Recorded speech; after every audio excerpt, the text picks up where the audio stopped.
Hello students, তোমাদের সকলকে স্বাগত। আজকে তোমাদের ক্লাস 9-এর রায় ও মার্টিন প্রশ্ন বিচিত্রার ভৌত বিজ্ঞানের মডেল সেট 10 করে দেখাবো। তো চলো শুরু করা যাক। তার আগে বলে দিই, তোমরা যদি চ্যানেলে নতুন হয়ে থাকো তাহলে চ্যানেলটিকে অবশ্যই সাবস্ক্রাইব করে দিবে। প্রশ্নটি হয়েছে কৃষ্ণনগর কলেজিয়েট স্কুল থেকে। প্রথমে দেখে নিই গ্রুপ এ। সঠিক উত্তরটি নির্বাচন করে পূর্ণ বাক্যে লেখো। প্রদত্ত রাশিগুলির মধ্যে কোনটি ভেক্টর রাশি? উত্তর হবে কি অপশন ডি, ভরবেগ। পরের প্রশ্ন কি আছে? এককবিহীন ভৌত রাশি কোনটি? অপশন এ, কোণ। পরের প্রশ্ন কি আছে? সাধারণ রৈখিক স্কেলের সাহায্যে ন্যূনতম কত দূরত্ব মাপা যায়? উত্তর হবে কি অপশন সি, 0.01 সেমি। পরের প্রশ্ন কি আছে? কোনো গতিশীল কণার অতিক্রান্ত দূরত্বের মান ডি ও সরণের মান এস হলে প্রদত্ত কোন সম্পর্কটি সম্ভব নয়? উত্তর হবে কি option c, d less than s. পরের প্রশ্ন কি আছে? রকেটের গতি যে সংরক্ষণ নীতির ওপর প্রতিষ্ঠিত তা হলো অপশন ডি, ভরবেগ। চলো এবারে পরের প্রশ্ন কি আছে? ক্যাথোড রশ্মি কোন কণার স্রোত? উত্তর হবে কি অপশন এ, ইলেকট্রন। পরের প্রশ্ন কি আছে? এম কক্ষে সর্বাধিক কয়টি ইলেকট্রন থাকতে পারে? উত্তর হবে কি অপশন বি, 8। পরের প্রশ্ন কি আছে? নিউট্রনবিহীন পরমাণুটি হলো অপশন এ, প্রোটিয়াম। চলো এবারে গ্রুপ বি দেখে নিই। নিচের প্রশ্নগুলির নির্দেশ অনুযায়ী অতি সংক্ষিপ্ত উত্তর দাও। 1 অ্যাংস্ট্রম সমান কত ফার্মি? 10⁵ ফার্মি। পরের প্রশ্ন কি আছে? ঘনমিটার মূল একক না লব্ধ একক? উত্তর হবে কি লব্ধ একক। চলো এবারে পরের প্রশ্ন কি আছে? স্থিরাবস্থা থেকে সমতরণে গতিশীল বস্তুর সরণ সময় লেখচিত্র অঙ্কন করো। দেখে নাও তোমরা উত্তরটা। সময় সরণ লেখচিত্র। চলো এবারে পরের প্রশ্ন কি আছে? এমন গতির উদাহরণ দাও যে ক্ষেত্রে বস্তুর বেগ ও ত্বরণের মধ্যবর্তী কোণ 90 ডিগ্রি। উত্তর হবে কি বৃত্তীয় গতি। পরের প্রশ্ন কি আছে? একটি মিশ্র গতির উদাহরণ দাও। উত্তর হবে কি গাড়ির চাকা। চলো এবার পরের প্রশ্ন দেখে নিই। ব্যাট দ্বারা বলকে আঘাত করলে ক্রিয়া আগে ঘটে, প্রতিক্রিয়া পরে ঘটে। এটা হবে কি সত্য।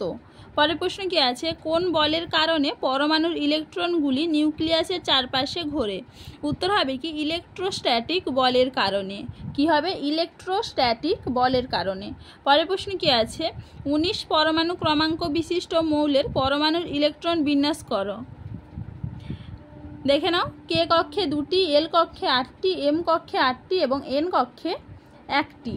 পরের প্রশ্ন কি আছে? কোন নিষ্ক্রিয় মৌলের পরমাণু সর্ববহিস্থ কক্ষে 8টি ইলেকট্রন থাকে না? উত্তর হবে কি হিলিয়াম।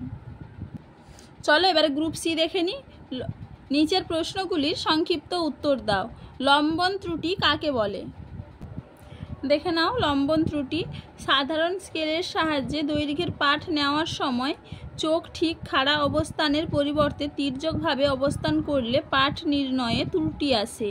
চোখের অবস্থানজনিত কারণে পাঠ নির্ণয়ে যে ত্রুটি বা দোষের উদ্ভব হয় তাকে লম্বন ত্রুটি বা লম্বন দোষ বলে। চলো এবারে পরের প্রশ্ন কি আছে? PV = RT সমীকরণ থেকে আর এর মাত্রীয় সংকেত নির্ণয় করো। PV ও T যথাক্রমে চাপ, আয়তন ও তাপমাত্রাকে সূচিত করে। দেখে নাও। PV = RT, R = PV/T। অতএব R = P। P মানে হচ্ছে কি চাপ। চাপের মাত্রীয় সংকেত হচ্ছে mL⁻⁻1 T⁻⁻2 into V। V মানে হচ্ছে কি আয়তন। আয়তনের সংকেত হবে কি L³ বাই হচ্ছে কি T। T মানে হচ্ছে তাপমাত্রা। তাপমাত্রার হবে কি K = mL² T⁻⁻2/K mL² T⁻⁻2 K⁻⁻1।